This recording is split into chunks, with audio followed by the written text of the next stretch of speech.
the Global Energy Leaders Podcast, episode 66. Welcome to the Global Energy Leaders Podcast, powered by R Squared Global.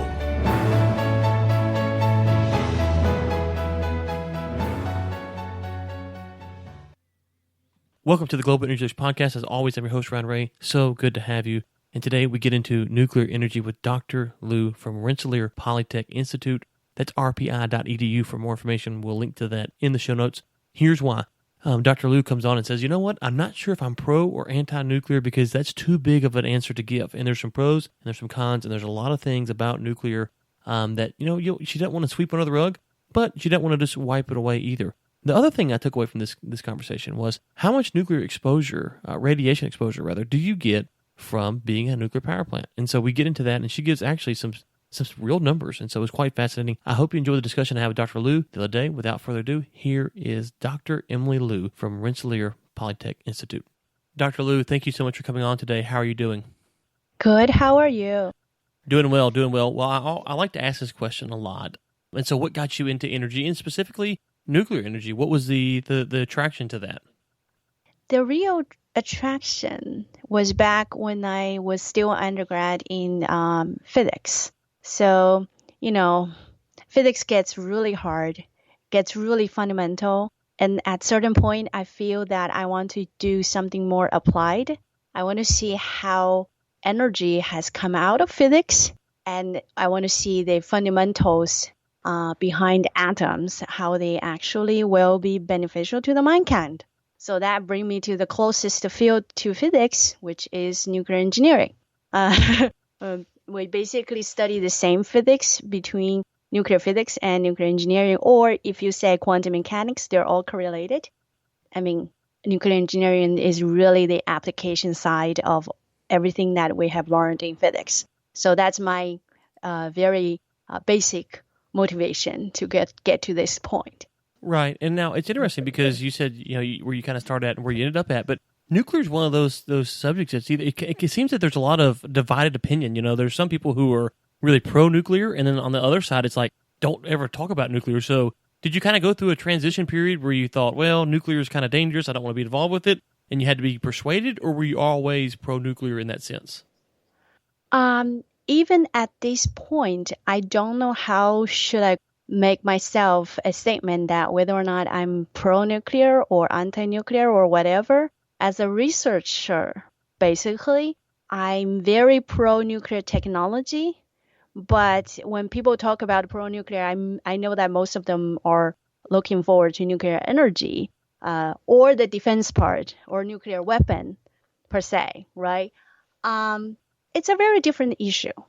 Nuclear technology, which is where my research and my focus is at, is really the application of the nucleus properties, which is everywhere. It's go beyond whatever you can imagine in the life, from anything like food reprocessing to anything that you could possibly utilize, including medical imaging, which most people could, at least get a hands-on experience. But for nuclear energy, on the other hand, I understand the problems. That's why I am also very conservative of saying pro or anti, because it really depends on the industry, which puts efforts into building the power plant, into safety, the regulators, and how the new energy distribution for the specific country, really. So a brief example is if a country which has absolutely no natural resources, we know there are countries like this, and nuclear energy is probably the only one that provides concentrated energy without loads or trucks or ships of coals, gas tanks, oil tanks to come in. That's the only way you can do it. You don't have land, you don't have natural resources. You have to go with that specific route. But there's always safety. It's the same for any other competitors. And there is a post-processing. And the post-processing is the one that I'm really for it. And I hope all the waste that could be processed instead of leave that problem to the next generations. So I don't know how to quantify myself. Well, I mean, I think hope you get a sense. Right. Yeah. So let me kind of try to recap that, make sure I'm following along. What you're saying, I think, is that nuclear is a broad term, like a lot of things. Say energy. That means a lot of stuff. Yes. So nuclear could be used in a weapons context, or it could be used in an energy context. And then even inside the energy context, it could have a lot of different meanings. And so, from a starter standpoint, you don't want to say, "Hey, I'm pro-nuclear," because some people could think you could mean a weapons context. Well, luckily, I think for the purposes of this show, we can just keep it to the energy side of things. But even on the energy side of things, there is worries and fears about what could happen and some of the repercussions of that. Now, one of the things that you mentioned there, I'm curious. You talked about the post-processing. Could you break that down and where we're at with the post-processing technology today? The post-processing technology is partially available already, but it takes a lot of money to build the post-processing plants. And there's not of research going on to actually to make it easier to post-process. It's a very complex process because it involves a lot of chemical separations, in addition to the traditional physics or engineering you think about it. So it's a add-on cost to industry or to the government, whoever is putting the money there. That's why, I'm not sure if any governments want to put that much money to the current available price of nuclear energy to do the post-processing, even though the technology, as I mentioned, is already at least halfly available there. Like in 60s, 70s, scientists already have built the post-processing processes there. One more follow-up here, just kind of on this. You mentioned governments and agencies. We've had several guests on the show that have talked about nuclear energy and its viability. And it seems to me, as a non-nuclear expert, but it seems to me that there's kind of a debate inside the industry over why nuclear costs so much. Now, some people seem to think that it's just simply because it's not cost-effective, rather, because natural gas prices and other things are so cheap right now. While other people seem to argue that maybe regulation and fear of potential meltdowns and stuff has drove the cost up to where it's not very economical. Because it's the other thing that seems to be a consensus is, no matter what side of that argument you come on, is that uranium is cheap and plentiful. So what do you think about the cost of nuclear right now? You mean the cost, right? Right. Comparing with gas prices right now, I don't think it's economical, I have to say, because the major cost comes from two different factors. The first one is all the safety loops. Right. Right. There are many, many more loops compared with like years ago, how to build a nuclear power plant. And there is passive, or active, if there's a man controlling there, or even if without person, there should be a passive controlling and all these things going on. And then on top of that is the regulations. The regulations do put a lot of hurdle in the actual price. And also the regulators have a final say. Even if the power plant has been built, they can still say you don't pass anything. So the whole project is terminated. At that point, the industry may have cost billions of dollars to build the whole thing. So, there's so many uncertainties involved there. It is obviously at this particular point, it doesn't look like very economical. For places like U.S., there is an obvious reason. Okay, so one of the things I think that's quite important is just to kind of sometimes step back with nuclear. We've had, like I said, we've had on several guests, and just to kind of give a broad foundation of nuclear, because I think of all the current energy sources out there, at least the most popular ones, nuclear is kind of maybe the most or the least understood, because it is kind of a broad topic, as we touched on earlier. Give us an overview about what is important about nuclear technology today, and why should listeners actually follow the nuclear industry? So my point of talking about the broad importance of nuclear technology is because there is a lot of misconceptions about the term nuclear or the term radiation in general. Radiation is everywhere. Whether or not you want to use it or you want to know about it, it's there. Like you have a natural radiation from sunlight, from the rocks, from anywhere that you're exposed to, even from coals. in coal rocks, there's a lot of uranium. You may or may not know it. So utilizing nuclear, the term in general, means that we're utilizing either the subatomic particles like nucleus or protons or neutrons, or we're using the nuclear reactions, which means that those subatomic particles are having some reactions to change their forms into different things. So, these techniques are really powerful, and many of us may have not noticed that they are everywhere. I just want to give you a few examples. The notable nuclear technologies could be reactors, of course, that's everybody know, and nuclear medicine, for example, the radiation therapy, nuclear weapons, and then there are small things like smoke detectors, gun sights, or some other bigger technologies like medical imaging, name a few, chest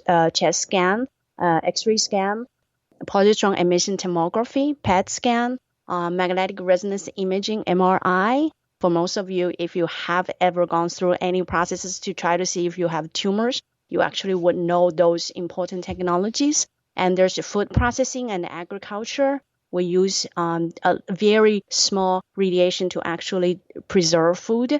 And there's industrial applications like radioactive tracers to find where or how everything is flowing. Road constructions, oil, gas explorations, like there's a little bit radioactive material actually in the oil log. All these things, they are being widely used that nobody noticed or purposely don't want to know about. But the small amount of nuclear radiation or a small amount of technology that has been utilized everywhere is important. I want to give you an example, like even human being could possibly die from too much salt. That's the same thing for radiation. It's all about quantity. As long as you have a reasonable quantity, you're actually having a better life instead of a worse life. So that's the general statement I want to make for nuclear technology, how ubiquitous it is and how important it is, whether or not we like it. And it's already been here in nature. And our goal as scientists is try to make a full use of them instead of introducing more hazardous result. Right. Now, you mentioned radiation a few times, and I think that's got to be the big fear for almost anyone when you think of nuclear, and it's kind of hard to separate maybe for someone like myself who's not in the business. When you think of nuclear, you think of, watching a movie and there's a nuclear bomb going off. They start talking about the wind blowing this way and radiation poisoning and stuff like that. But you've kind of said that, well, radiation's here.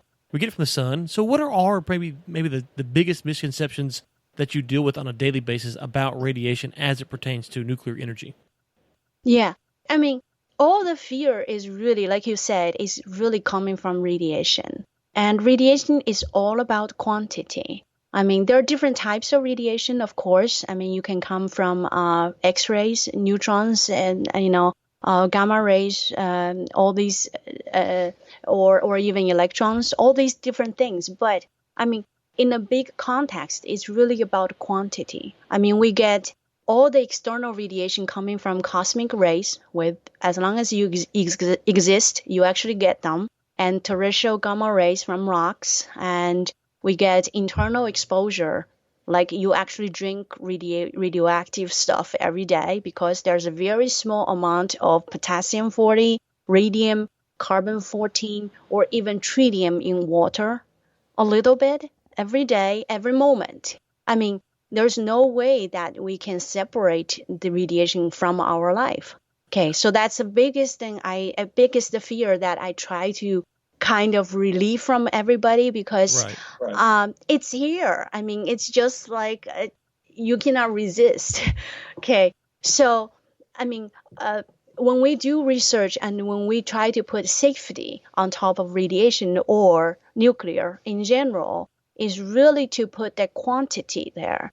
So internationally, there is a dose limit for public, which is set on basis of a negligible risk of injury. And the only injury radiation eventually could lead you to from any possible radiation sources, for example, the bombs, if somehow we get it, it's cancer or genetic changes.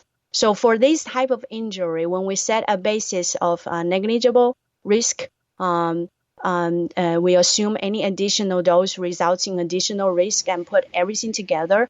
There's a standard, and all the industry that is related with radiation need to follow that standard for workers and for general public. So I don't think we really need to be panicked until there is something dramatic happens.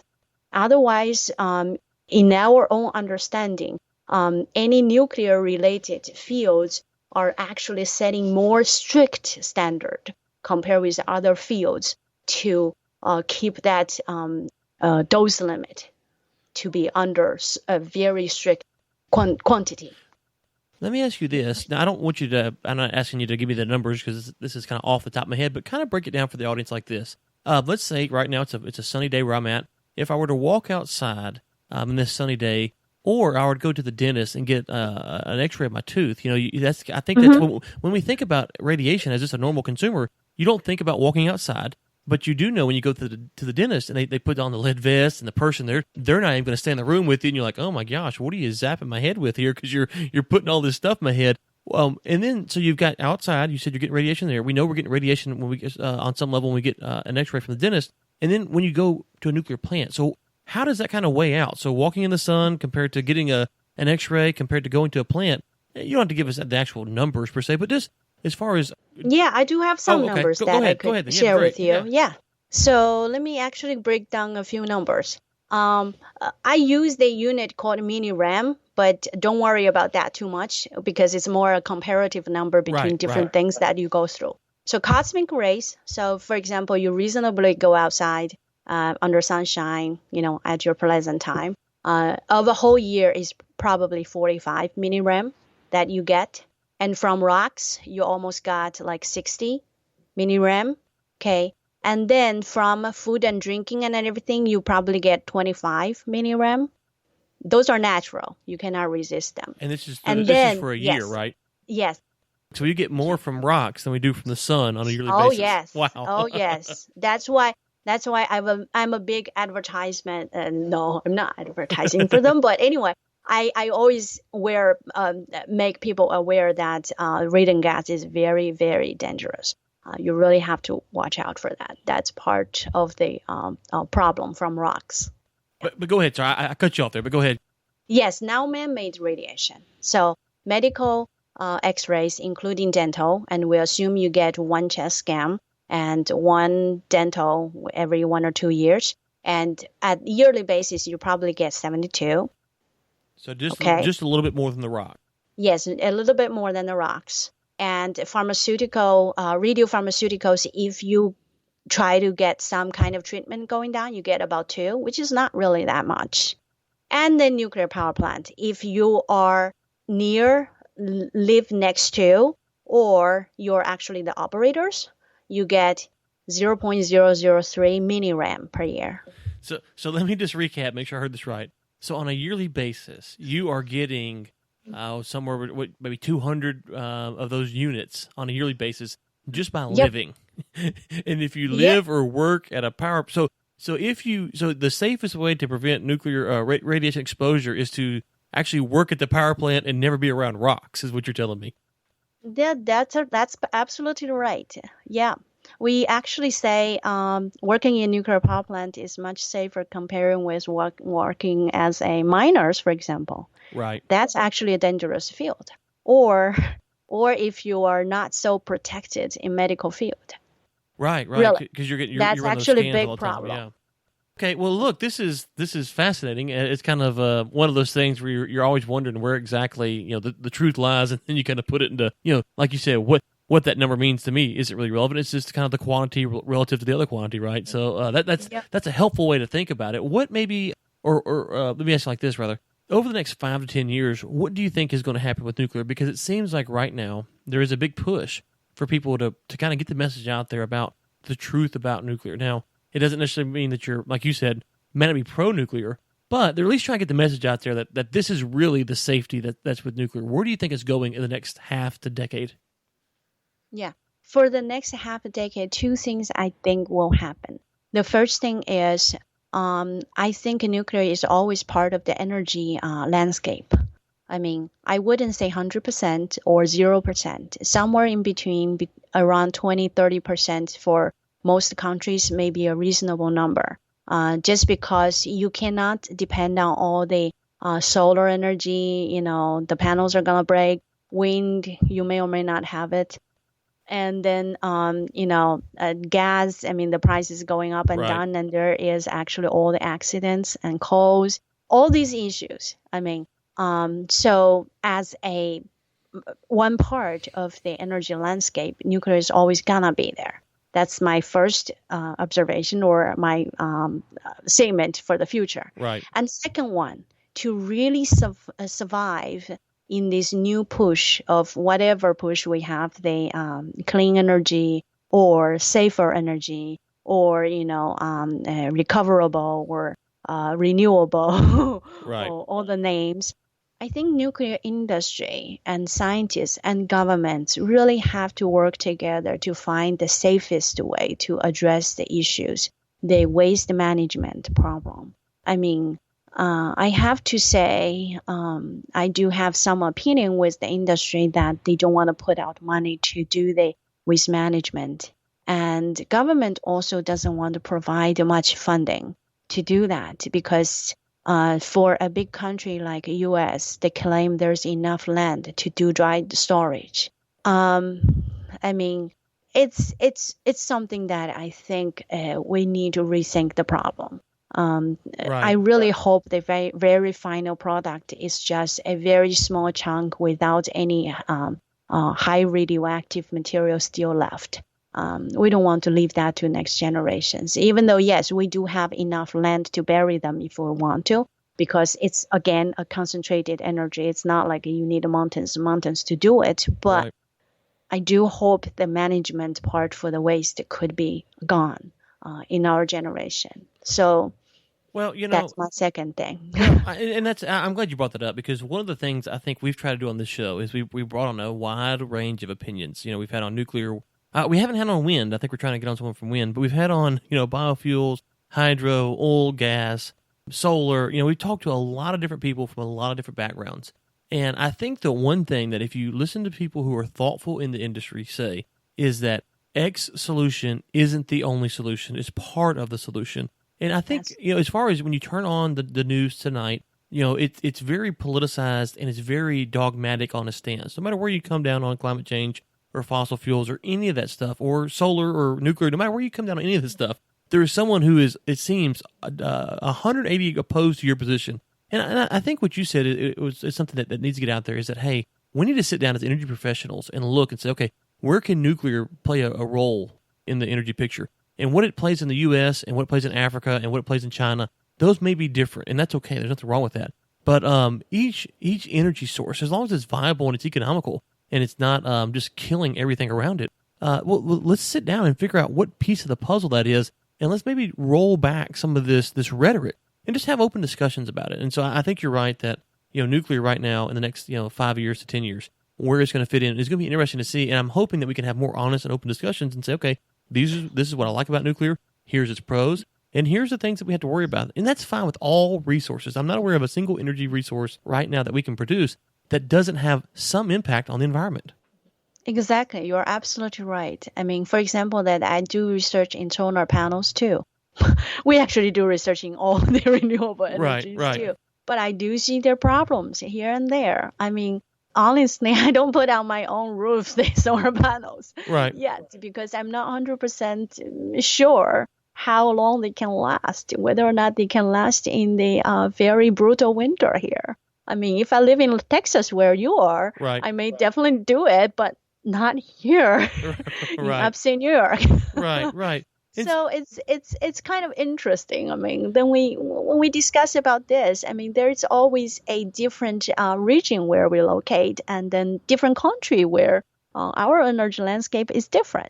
Yeah, I absolutely agree with you. I mean, I hope there's more honest discussion instead of being polarized about completely or 100% pro or anti something. I mean, I do see the problem of nuclear myself, and the same thing with our own scientific field. But I mean, we want to address, but I mean, there's all other limitations that we couldn't. That's why everybody needs to sit down and do this task together. I mean, the same thing with other energy choices. Right. Well, I think that, that's hopefully what we can do on this show and other shows like this, that we can say, okay, hey, let's have honest discussion about this stuff. There's problems with all energy sources, no matter where you want to look at. They all present problems. And if you go to South Africa, out in the rural areas of South Africa where there's no power, I'm not necessarily sure what the best solution is for that area. It's probably not going out there to build a nuclear power plant. But it's probably not what it is, right? Is it a microgrid technology? Is it a wind farm? I don't know, but let's sit down and talk about it. And there's drawbacks. No matter what we do, there's going to be something. And so, I agree. I think that's it's helpful to get out there and have these types of discussions. Before I let you go, tell us a little bit about y'all's programs that you have where you're at, and if someone wanted to maybe learn more or maybe potentially take some classes, what should they do? We offer nuclear engineering and engineering physics program here at RPI, Rensselaer Polytechnic Institute. And we have, how many faculty we have? About 9 or 10 tenure track, and then a few teaching faculty here. We're in a big department in mechanical, aerospace, and nuclear engineering department together. We have around 30 undergrads every year in each class. So in total, it's about times 4. So it's 120 undergraduate students and about 40, 50 graduate students here as PhD candidates. We're a very active program. Everybody is working toward certain research areas, and we have a lot of expertise in power, as well as fields like nuclear materials, like safety controls, like some chemistry and some nuclear imaging related different fields. And if you guys want to know more, and feel free to Google our program, Nuclear Engineering and Engineering Physics program at RPI. And I do have my website there. I think I can share with you, but it's also very easy to find my website through Google. Yeah, well, we will link to that in the show notes, so anyone that wants to go can go check that out. So be sure to check out the show notes at globalenergymedia.com. And one final thing, you're right outside of Albany, and I've never been to New York, but what I hear is when you get to the Albany type area, that's where New York really shines as far as beautiful landscape and countryside. Yes, you're absolutely right. We're near Adirondack Mountains, and we have a lot of ski resorts nearby, and we have Lake George National Park, and it's a beautiful area. It's not the same as New York City. So we always treat New York City as a city people, and ours is in countryside. Right, I understand. So it's not a traditional New York that you could imagine. And people here are very nice and kind of slower paced, but our students study very hard. And I do want to share with you more, and some of the information, including part of the topics where I tried to talk about today, was in one of my classes, which is called Nuclear Phenomena for Engineering Applications. I really love that class, and I gave a lot of students from very different fields this class, and they enjoyed it tremendously and solved their misconceptions about nuclear, about radiation, and they become more aware what's going on around them instead of just blindly think everything is safe or everything is unsafe. Right. So, right. Yeah, I mean, so it's more about just get to know what is going on about radiation and nuclear. So, well, good deal. RPI.edu is the main website there for the college, and we will link to everything else in the show notes. Thank you, Dr. Liu, so much for coming on. I really enjoyed this discussion, and we always enjoy when we can get people on and just have a good, honest feedback about what's going on in their industry. And so, best of luck to you and the university up there with continued success in educating people about nuclear energy. Thank you very much. Dr. Liu, thanks again for coming on. And if you're interested, we will link to her website and everything else in the show notes so that you can find out more about what they have going on up there in Albany. Well, I think it's actually Troy, New York, just right outside of Albany. If you're interested, you can take some classes or maybe go pay him a visit sometime if you're in that area. The Global Energy Leaders Podcast is produced by Michael Sims and Chris Prine. Chris Prine also serves as editor for the Global Energy Leaders Podcast. Until next time, keep climbing. Thanks for listening to the Global Energy Leaders Podcast, powered by R Squared Global.